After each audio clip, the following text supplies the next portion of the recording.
Hello and happy Grimble, as John Lennon would say. Welcome to Soul Arts Experience and How To. I'm your host, Mary-Laurence Bevington. I'm going to talk a tiny bit about the experience of being an artist in these times that we live in presently. I'm recording on December 18th. Tomorrow is a new moon. It's at 28 degrees and 24 minutes of Sagittarius. It's exact at 8:43 p.m. Eastern Standard Time.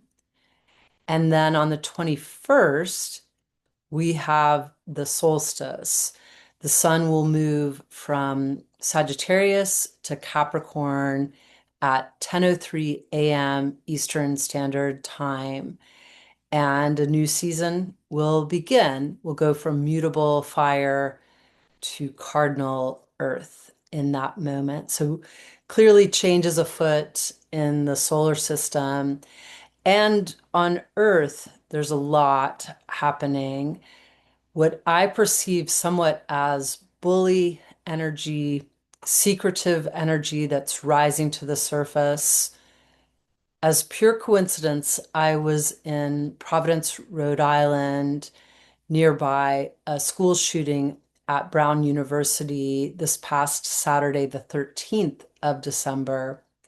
And at the same time-ish, there was a shooting of great magnitude in Australia at Bondi Beach.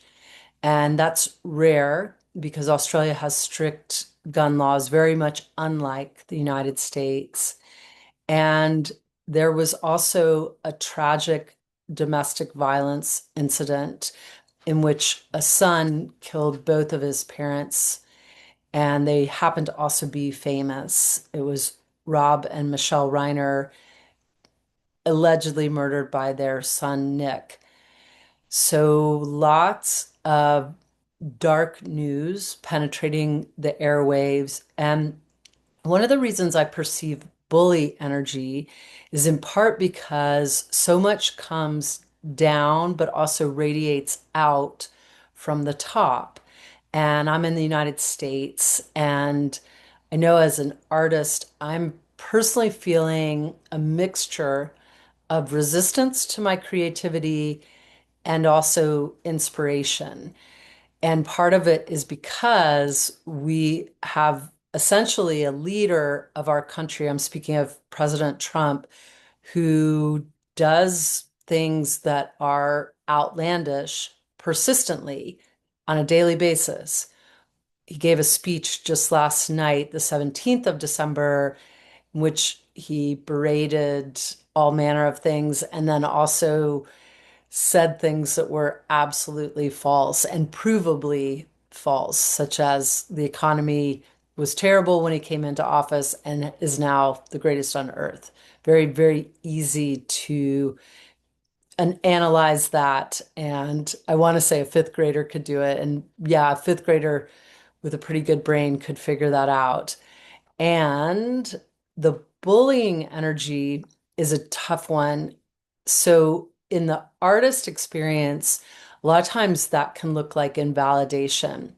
So, if there's a bully in your world, that can sometimes create resistance in your system and defy your creative urges. You might block them because you start to feel that gray cloud above your head because somebody is essentially telling you that you don't have it, you can't do it. Who are you to da da da da? So, this energy that we have going on right now, I find fascinating within the collective as well, because people are at times falling prey to it, buying into it. And right now, I'm speaking really specifically about the political rhetoric that's out there, which really is by and large propaganda coming from one side of the aisle. And if you ever have a chance to hear some of those voices that come from the current administration and also their underlings' voices, you will hear a lot of othering. So that's something that a bully does. They sometimes will use absolute language. This person is that, and that person always does or never does. And they other them in the sense of essentially being contemptuous, saying their way is better than the person that they're victimizing. So if you are someone who's in that creative zone and you really want to launch a project or further a project and you're feeling resistance, I've just got a couple little pointers for you today.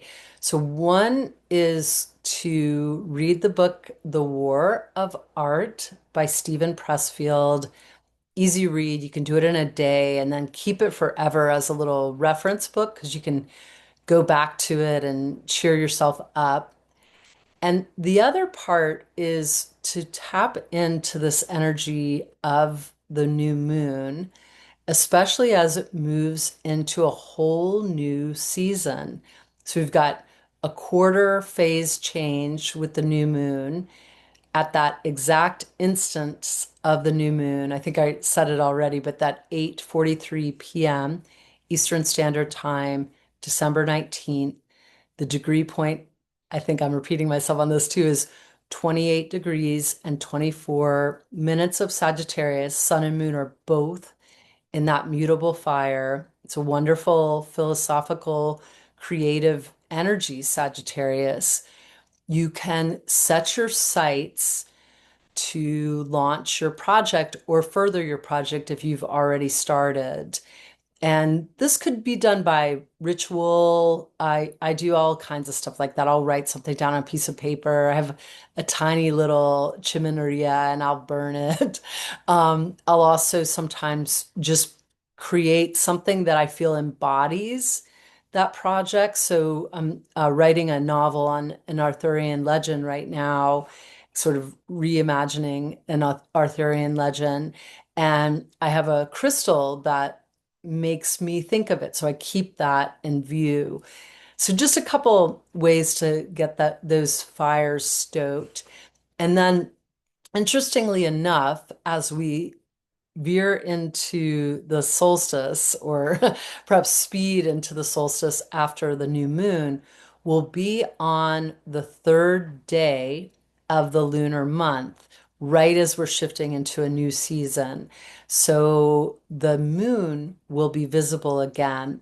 That night of the new moon is sometimes called the black moon because there's no moon seeable. The sun and the moon are conjunct by nature. So that's what's precisely happening when we talk about the exact point of the new moon. The sun and the moon are on the exact same degree point, that 28 degrees and 24 minutes of the sign of Sagittarius. So as that moment in time happens, a lot of change is actually occurring right in that instant. And if you are asking for change, as above, so below, harness it into your way of being. And if you are someone who to some degree was bullied, could have been a smear campaign behind your back, a bad review. I'm an actor, and it is tough to get a bad review. It can stay with a person for a little while, and anything of that nature that sort of starts to create some resistance, leveraging the new moon on the heels also of the solstice could feel quite magnificent.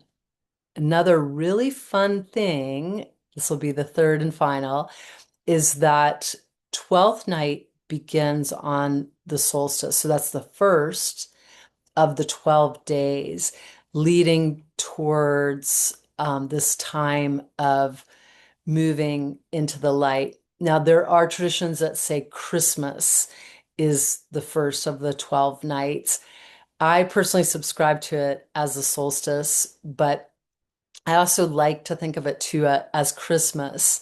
At any rate, we're moving towards this time late December. And if you do the 12 nights starting at Christmas, it's going to be the 6th of January, often known as King's Day, where we can see the light coming back. So we've had all these really dark tragedies, so much darkness.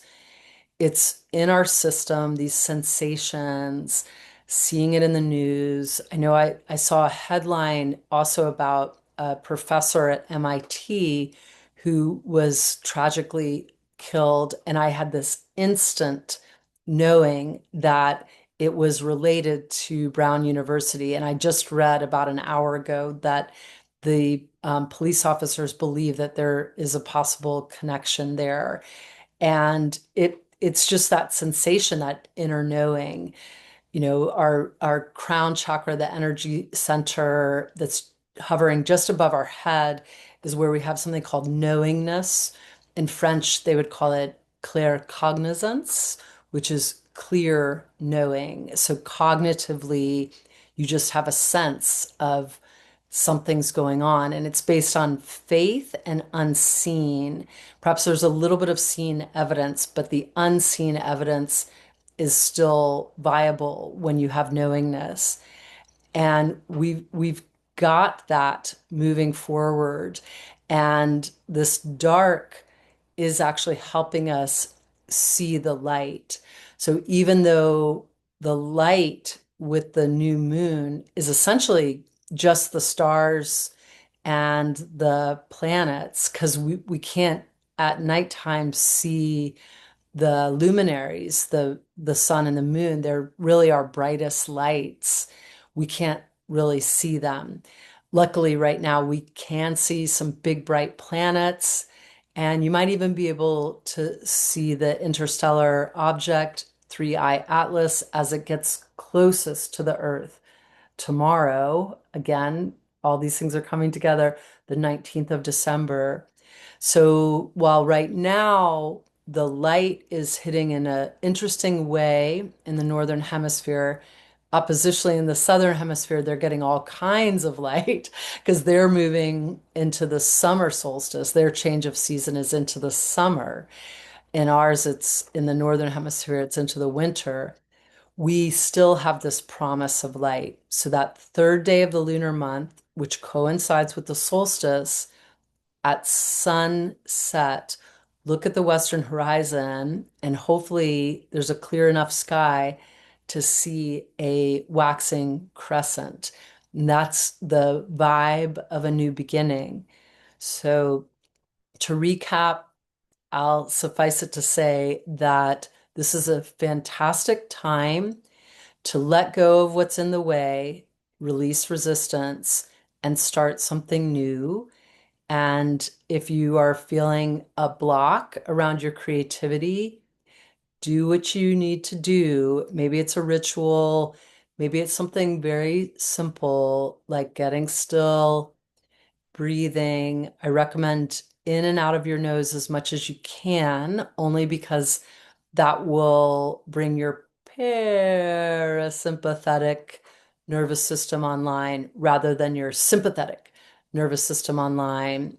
And right now, collectively, many of us are over adrenalized. We've got too much cortisol coming too often because the stress levels are very high in the collective. Okay, thank you so much for stopping by. Please interact with this channel. And if you have some ideas for folks who might be working with resistance or even a ritual for starting something new, please share it in our comments here, and we will catch you around the bend.